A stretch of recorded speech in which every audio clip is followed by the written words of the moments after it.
Welcome once again to the Newburyport Documentary Film Festival. I am Program Director James Sullivan, and you are joining us for the Watch Club, which is our monthly watch festival where we're watching films that we really want you to watch, asking you to do so, and then coming back to join us on our YouTube channel to watch the Q&A with the filmmaker. We are very excited tonight to have the director of The Big Scary S Word, which we will get to in a minute. Yael Bridge is the director of the film, and she's going to be joining us in just a minute. But rather than have me describe to you what the film is about, let's just take a look at the trailer. We could begin with the Pledge of Allegiance to the flag, written by a democratic socialist. Walt Whitman, Martin Luther King Jr., Albert Einstein, socialist to the core. Socialism is as American as apple pie. Most socialists begin with a critique of inequality. Basic human rights need to be provided for. Teachers are buying supplies out of our own pockets. I decided to run for office. I saw what can happen when the systems that are designed to protect working people fail us. Society changes when people who otherwise don't have power stand up. 5 individuals own more wealth than the entire bottom half of the human population. There is an outrage on the part of the people, Mr. Chairman, that is not necessarily perceived here in Congress. We believe in democracy. The problem with the word socialism is that it's been equated with totalitarianism. The Red Scare, anybody who uses the big scary S word is automatically Stalin. It doesn't work anymore. We've got thousands of teachers who've come to this building demanding answers. When you can't do your job without having to have a second job to pay the bills, that's bull. Democratic socialism is the value that in a modern, moral, and wealthy society, no person in America should be too poor to live. Our job is to change the world in the United States of America. It's possible to design a society and economy based on people's most pressing needs. More voice from the workers actually benefits the company. Yes. Socialism is really, at heart, the ultimate expression of democracy. That's not American. I don't know what is.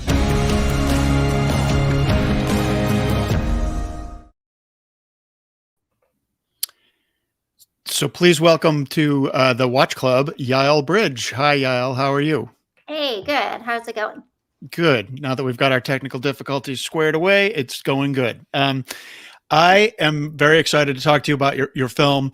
Right in the trailer, there's several examples of people explaining just how much socialism has actually been part of the American fabric for 200 years. And I really appreciate how well you describe that in the film.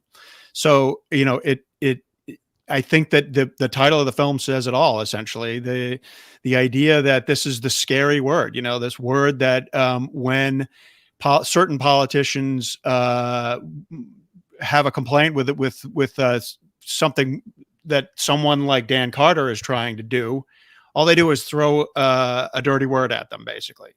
Very frustrating. So maybe you can start by telling me why you chose to delve into this topic. And actually, you've done most of your work is about the economic systems of this world. Yeah.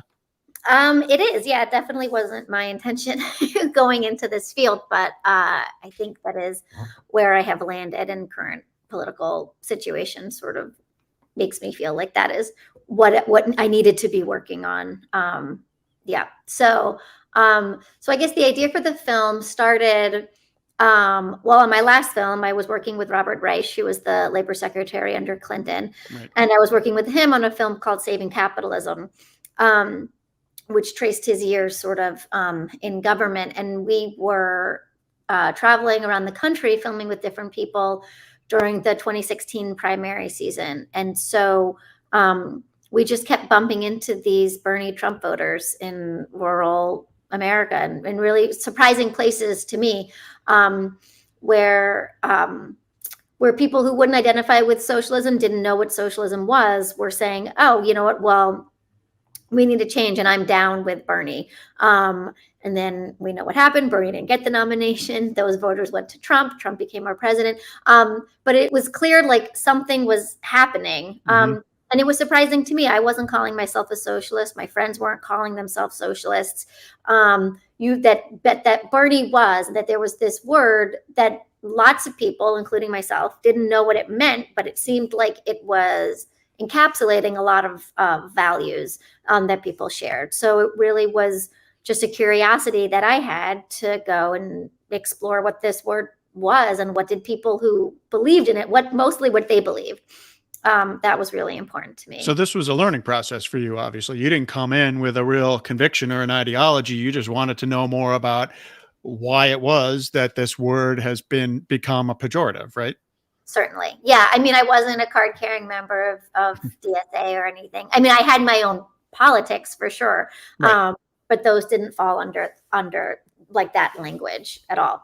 That language, but I mean, it's incredible. And again, it's very well spelled out in your film. For hopefully those who are joining us have watched the film, but part of the idea of the Watch Club is that if they have not yet, but they're a little bit curious, they watch the interview and then watch the film. Exactly right. So, but I mean, again and again in the film, you spell it out. I mean, like there are so many bedrock pieces of our American society, public roads, public education, libraries, I mean, the list goes on and on. The labor movement, healthcare, virtually everything that we have that's part of the fabric of society, and this, quote unquote social safety nets. I mean, the people who want to throw the socialism word around are carrying a social security card in their wallet, right? Your government hands off my Medicaid, like right. Right. So, I mean, it again, your film just does a great job of, and I should say a fun job of explaining that. Yeah. I mean, we often hear from folks who think that documentary film is supposed to be homework. Right. Between the data visualization that you show, the clips, the clips that you've got from, from television, from, TV reporting, but then also from the handful of figures that you ended up following. So let's maybe talk about them a little bit. So Dan is the Virginia state rep. Lee Carter. Right. Who's a military veteran who decides to run as a socialist candidate. Stephanie is the teacher from Oklahoma who sort of got politicized during the Oklahoma teacher strike, right? Yep. And those are the two main ones, but there's a couple of others. There's DeCarlo, right, who's part of a collective ownership group, right, at a public garden or something, right? I forget. In Cleveland, they have Evergreen Co-ops. They have like a industrial laundry facility, and they also do. They have a garden, and then there's, I think, solar panel energy stuff. They have like three components that are sort of intermingling. So how did you identify those folks? I mean, other than the task of explaining socialism, what it actually means, and its history in the United States, how did you identify those folks who you trailed with your camera crew? Yeah. Well, it was a lot. Even as you're describing, I'm like, yeah, how on earth did we get all of that stuff into like 83 minutes or something? It's short. But I think, we knew from the beginning that wanted to make it fully in the United States. This was going to be an American story. There were several reasons for that. Not the least of which is sort of, there already are like a lot of films that go and look at models in other countries. Michael Moore's Where to Invade Next, and we can look at Scandinavia and all these other places. And it was like, we don't need to do that. There are a lot of examples of socialism and success stories right here in the United States. And isn't that so much more empowering to think of it as an idea from that perspective? And so knowing that, we knew that we wanted to have this historical component, because that was, for me, during my learning process, the most surprising element was just how rich American socialist history was, because it was definitely not covered in my education. And then how to have these contemporary stories that people could, emotionally attach to, different characters, that would feel normal, like just like everyday normal people. These aren't academics. They aren't like, at the time, and it's hard to imagine because it happened really fast. I think sort of the mainstreaming of socialism to a certain degree, like 5-6 years ago, whatever it was when we started, it was really fringe, and it was really like this like elitist, jargony sort of subculture. And we really wanted to just have like people who weren't, who didn't come to socialism because they took like a Marxist historical materialism class as an undergrad or something, that these were just people who, by virtue of their financial necessities, like came to these ideas on their own. And so with that, we knew that we wanted someone electorally, like looking at socialism through politics and government, and someone looking at socialism through union work and labor organizing. And so that's how we landed on Lee and Stephanie. At the time, Lee was he was really it. It was before the squad, like none of them were in office yet. And Lee had won, and he won in a red district. And unseated the Republican House Majority Whip. Like it really was just like a crazy thing that he won. And there was all this negative attention to him. You could see in the trailer, they really, his opponent had put out posters with like Lenin, Stalin, Mao, and Lee Carter. Like Lee Carter was gonna come and, I don't know, do Stalin type stuff in your district, which was of course not what he was campaigning on at all. And so it was just really exciting to follow him during his first year in office and what that experience was like. And then is he still in? Sorry, let me stay on him. First of all, I think I was calling him Dan, which I don't know where I got that from, but it's Lee, right? Is he still in office? He's not. He won for re-election. So he was in office for 2 terms. And then for his 3rd term, he also ran for governor at the same time. Wow. And so that sort of derailed his his like to be on the ballot both for governor and then for regaining his seat. So he is no longer in office anymore. In Virginia, which it turned out to be a pretty consequential governor's race, right? Yeah. So we can. So at a certain point in the film, Lee says, they're trying to compare me to Stalin, like I'm not old enough to remember the Berlin Wall coming down. It doesn't work anymore to like throw this name at me. They call me a socialist, but is he right? I mean, like, I feel like it's still used and it does still work. I mean, people who don't know necessarily don't want to dig into the details, just say, oh, that's a socialist idea. Forget it, Yeah. I think just where it resonates is just, from my research and my experience filming and, traveling around the country was just, it is entirely generational and sort of where you were, frankly, during the market collapse, that sort of defined how you feel about socialism. And so if you were in college sort of or younger, so if you're around, I don't know, like 37 now or something, whatever, it was like a really stark contrast. I'm almost 40 and I was regularly the oldest person in the room of people that were organized. Right. And so I think it's like under 35 majority do identify as socialists.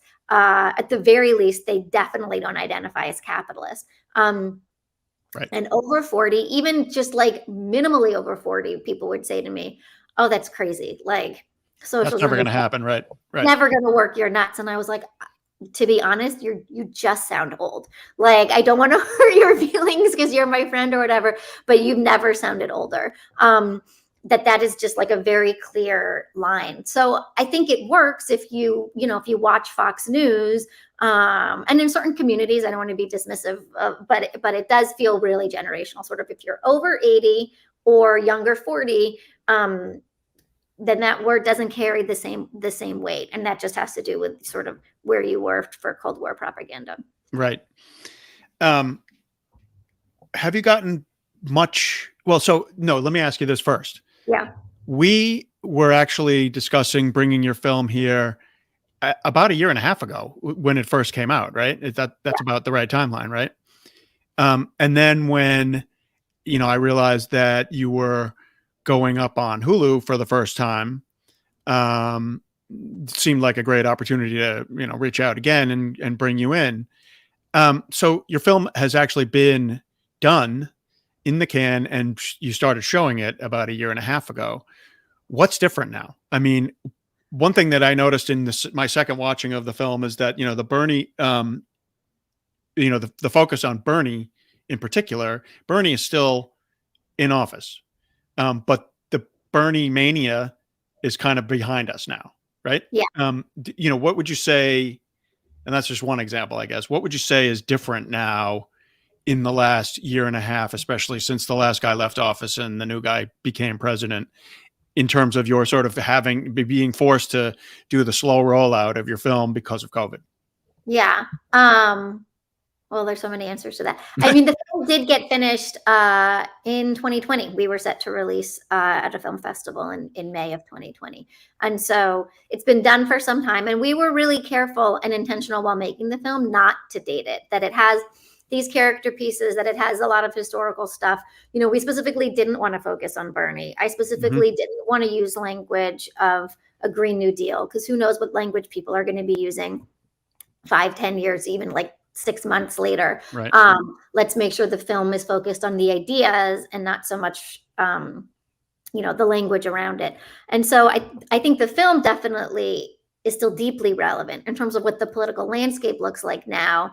I think you're right. We're definitely post Bernie mania.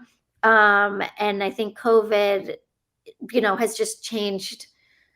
I think COVID has laid bare a lot of the really horrible problems that we have with our current political system, that we were just so completely ill-equipped to handle COVID, that we don't have, the millions of people went on unemployment or, were unemployed because of this, and we don't have national health care. There's no health care for people who are suddenly losing their jobs during a global pandemic. Like there's no shortage of problems that were revealed. But it's just not as clear, I think, and there's not as much motivation on how to combat those. Everyone has been so isolated. It's harder to organize collectively. And everyone is just so focused on survival. So I'll be curious to see sort of where it goes in the next few years as this dies down. And I think people are also really deflated by Bernie's loss. It's very easier to politically organize nationally around a central figure. And so what you have seen is a lot of local elections, and also just a huge amount of strike increases and union organizing. And that's a direct result of like the shift in understanding in politics that have been happening over the last few years. So like just a few days ago, the IDA, the International Documentary Association, which is near and dear to my heart, their staff just announced that they're unionizing, which is huge. So just all that, all of these smaller different workplaces are organizing. The teachers in Minneapolis are currently going on strike. The public defenders in Minnesota are just announced the strike authorization vote. And I'm just, various Starbucks stores, right? Various what? Starbucks stores. All the Starbucks stuff, right? And the Starbucks that started in Buffalo, and they said they were very clearly motivated by Bernie. And Buffalo had elected in the primary a socialist woman, and then there was a write-in campaign and tons of money that came in to make sure she didn't win in the general. And it was both of those elections sort of motivated the people who were involved in those campaigns to then organize in their workplace. So I don't think all hope is lost. I think, but on a national electoral, it's like unclear what are the issues moving forward. Right. Some of you watching might have noticed the scroll that just went by us a minute or so ago. We just would like to encourage any of you who want to ask Yael there's the scroll again. You are welcome to put a question for Yael in the chat in YouTube, and would love to have a couple of audience questions if you're so inclined. In the meantime, Yael, I'm just curious whether in the time that you've now been able to screen the film, both in festivals and now streaming, what kind of feedback have you gotten? I'm wondering if you've gotten any pushback from people who are just dead set against socialism and don't want to hear about it, don't want to be schooled on, why there's a lot more socialist history in America than maybe they've considered, or B, how, I'm imagining that you've heard from some folks who are like, oh, had not considered all those elements that, could be called socialist parts of American society, but I'm really glad that you brought that to my attention. Yeah, I mean, sort of the whole spectrum. I think I was anticipating more of a pushback, at least in the press and reviews, and we just didn't get that. Honestly, like the worst reviews that we got were saying we weren't, I think the New York Times said we weren't hard enough. We didn't have enough bite. And I think, that was by design. I had ideas about what I thought would be effective, and, an angry sort of tone, whatever, doesn't necessarily match what I think is going to be inviting to people. But none of the press was sort of saying this is crazy, right? If anything, they were saying this is obvious, which I think is fantastic. Like if that is where we're at politically, like that is wonderful, wonderful news. Personally, during Q&As and stuff like this, people are saying like, oh my God, I never knew any of this information. How come I didn't know it? This is really surprising. How can I get my uncle to see it? And then my uncle sees it and he's like, well, I don't agree with all of the pieces that are in there, but it's still, like a really, like there's a lot of interesting things that are in there. And I, hopefully there are pieces in there for everyone. So you can say, you could disagree with one piece, but say, oh, well, worker and co-ops, I've never heard of that. But that sounds like a really interesting way to organize my workplace, even if I, for some reason, I'm like very strongly against teachers unions or something. Like there's something in there that hopefully everyone can latch onto. Yeah, I'm very intrigued to hear you say that it was very much a conscious decision to not sort of be confrontational about the idea, right? Yeah.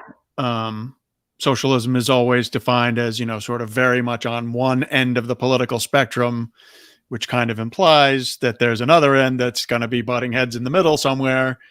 But, I've said it a few times already that, I really appreciate the way you told the story. There's so many, and there are so many details that I don't think an average, sort of civics, student would know. I mean, how many current Republicans would be aware that there was a socialist underpinning to the origins of the GOP in the 1840s or whatever it was, right? Yeah. They do not know that. They do not talk about it. And they'd rather not know about it, right? No, when you go to the museum of the birthplace of the Republican Party in Wisconsin, and it's just, life-size cutouts of like Donald Trump or Reagan. But it is literally the structure that was like a socialist schoolhouse. And there were like members of that community that then founded the Republican Party. Like that, there's obviously like very little mention of that in that museum. And I mean, there are lots of pieces like that, like the Bank of North Dakota, like community state banking just makes so much sense. Like just when I learned about that, I was like, well, that's obvious. Like why shouldn't every state have a state bank? I mean, that's a rhetorical question. I think we can understand why that would be such a hard lift at this point.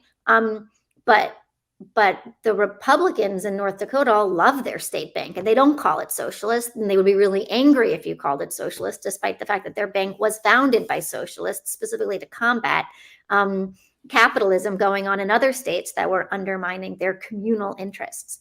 And they have great infrastructure and state funding for things as a result of having that state bank. And Milwaukee, another example, I think. I mean, I'm sure people in Milwaukee might know this, but people outside of Milwaukee, I think, generally speaking, think of that as a very conservative city. And it was a socialist, it was a city run by a socialist, happily so, for the first 40 years of the 20th century or something like that? Yeah, until like 1960, I think. Like you had a socialist mayor in Milwaukee while you had McCarthy in the Senate. And they were not friends, but they had meetings and they were cordial like that. So I think in terms of what you were saying earlier, just about sort of like these ideas butting heads or something, it's sort of like America has always contained these dichotomies at the same time. And it's not like, oh, socialism died or conservatism is winning. It's just like, no, look at Wisconsin. They were at the exact same time, both like wildly successful. Like voters were voting for McCarthy to go to Senate while voting for Zeidler to be their socialist mayor. Right. Yeah, and they had 3 socialist mayors, so it wasn't just like a cult of personality. It was, consecutive for I Right. think nearly 50 years. Yeah. Right. We have a good question from an audience member. Sharon asks, the Depression was mentioned in the film. Do we know how socialist-run cities fared compared to capitalist ones in terms of unemployment, access to food, et cetera, during the Depression? That's a great question. I don't have that data. At the top, I could probably point to some books where that information would be readily available. But I don't know off my top of my head. Yeah, no problem. Pretty specific. But I'm imagining that Milwaukee probably did okay. Right? Compared to other major cities. In those years, Milwaukee was a thriving city for, a fast growing city in the first half of the century. Yeah, it was like they loved it. It was like voted the cleanest city, the greenest city, like all of whatever the city awards that they were giving out at the time. It was a really livable, wonderful city. Right. Here's another. I mean, here's another point actually that you brought up in the film. I forget who says this, one of the academics, I think, but Teddy Roosevelt was to the left of Bernie when he was running for president. In some ways, yeah, Eric Foner says that, right? Yeah. So, I mean, all this stuff is just so eye-opening. Policies, right? Like, like the buckets that we have of what falls into like Democratic platform now, like wasn't falling into those platforms earlier. They were falling into different buckets, not platforms. Like those platforms are falling into different categories. Yeah, the social safety net things and the, sort of collective ownership things, right? Everyone just understood those were popular. And so, we can talk about why so many things that are popular right now are nowhere near getting passed. Like increased minimum wage, like Medicare for all, like increased gun control. Those all poll like in the 60s and 70s percentage nationally. And yet we're nowhere close to getting anywhere near those. That wasn't the case historically. Like the politicians were much more beholden to the constituents. Right. So it kind of brings us back to just the title of your film, which is that, throwing the mud by, slapping the socialist tag on things. I mean, like so many themes that we've just discussed and that are in the film, people say, well, I'm for public education. Sure. And I'm happy to have Social Security and I use the library all the time, but I don't want any socialism. Right. So, it's really just about messaging, isn't it? Which is such a modern concept, but it's been around a lot longer than, we probably remember. But, it's really just about this idea that we hear all the time anyway, which is that the Democrats fail time and time again in getting control of their messaging. Right. And what's it going to take to stop? I mean, I guess it's, a certain generation growing older,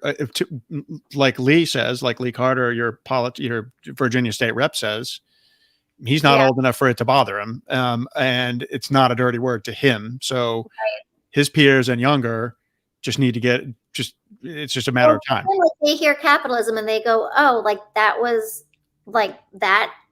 when my father lost his job and the housing market collapsed and like the banks got bailed out and all I have is like $100,000 of college debt. Like if that is what you're calling capitalism. And, Fox News, I think, did a really great service during Obama's term when he was trying to pass the ACA, and they kept calling the ACA socialism. And it was like, okay, well, if socialism means I can stay on my parents' health insurance until 26, like, great. I would like so much more of that. If socialism means like I have a pre-existing condition and now I can buy health insurance, whereas before I just couldn't, and my medication was like hundreds of thousands of dollars. And I'm just projecting because that's my own situation. Right. It was really fantastic to be able to finally buy health insurance. Like it's not even like we should have Medicare for all. It was just like the privilege of being able to purchase health insurance in the free market was now called socialism. Like that just sort of defanged that word for a lot of people, just sort of naturally. And I guess the other thing that I think about a lot, when you were talking about just like those like what's it going to take for people to shift that ideology? in your state, when Elizabeth Warren was running for Mhm. president recently, right, she said, I'm capitalist to my bone. Like, she was not trying to use the language around socialism at all. She was running very far away from that. Whereas Bernie and a lot of his policy proposals, right, they most aligned with Elizabeth Warren than they did to anyone else, was calling himself a socialist. And he was wildly more successful than she was. And we can talk about lots of reasons why that might be. I don't want to dismiss sexism or any number of reasons why that might be the case, but I don't think it explains all those other reasons, like the vast discrepancy in their popularity is just like being able to have a word that describes what you're saying. So even if you say, like, I don't want socialism, we can talk about like the specific issues and say, okay, well, I don't know what you mean by that. Let's not use that word, but like, how do you feel about, like you said, like libraries? How do you feel about an increased minimum wage? How do you feel about like better playgrounds and like getting the lead out of your water? Like, there's sort of simple things that you just can sort of just say, oh, if you're a socialist, I trust that these are the issues that you're going to be fighting for. That's a great point about Warren. Sort of running as fast as she could away from the word socialism, not giving anybody a moment of opportunity to label her with it for this reason. Socialist, like, I don't know. I think she would have done a lot better. Like, I don't know who she thought she was winning by calling herself a capitalist. Like, it didn't. I really don't. But I'm sure she has smarter people on managing her campaign than me who know more. But from my couch in Oakland, it looked like a strange strategy. Right. So let's talk. So we talked about this before we came on the air. You're in Oakland now, but you're an East Coaster originally from Philly, right? Yep. So what is the mood? And we talked a little bit that I lived in San Francisco for 10 years. Oakland is clearly ripe territory for, basically Oakland and Brooklyn are ripe territories for, socialist sympathy, right? Yep. What's the mood currently in Berkeley and Oakland towards progressive politics? I think it is not awesome. I think people are organizing, and I think it's just hard. I mean, right now, same thing everywhere. It's like dealing with COVID, and like people are sort of checked out and looking at different ways to plug in. We just have so many problems in Oakland with houselessness, with mental illness, that like a hugely funded police department. And it's sort of really hard, I think, to break through that barrier of saying, okay, well, what if we combated that by not having police? But I mean, it's really bad. It's really bad here. Where I live, I mean, I love Oakland. It's really wonderful in a lot of ways. But just like, for example, the playground near my house regularly has feces on the slide. And it's like, well, I'm not going to call 911 about it, but it's like Saturday and there's going to be a bunch of kids in this playground. And what are we supposed to do? And there isn't a number that we can call that is, like, ended up calling 311. But when they were like, well, is it an emergency? I'm like, I don't know. There's like, you define emergency. This playground is about to have like 100 kids running in it. And there's like feces all over the slide. Like, what do you think? That's because we don't have good public restrooms. And that's because there's like a lot of people are using drugs. And there doesn't seem to be money that is going in to like address those problems on a holistic way. And that it's very complicated. Well, those reasons that you mentioned, no public restrooms, people are using drugs, but there's also so much animosity between the haves and the have-nots.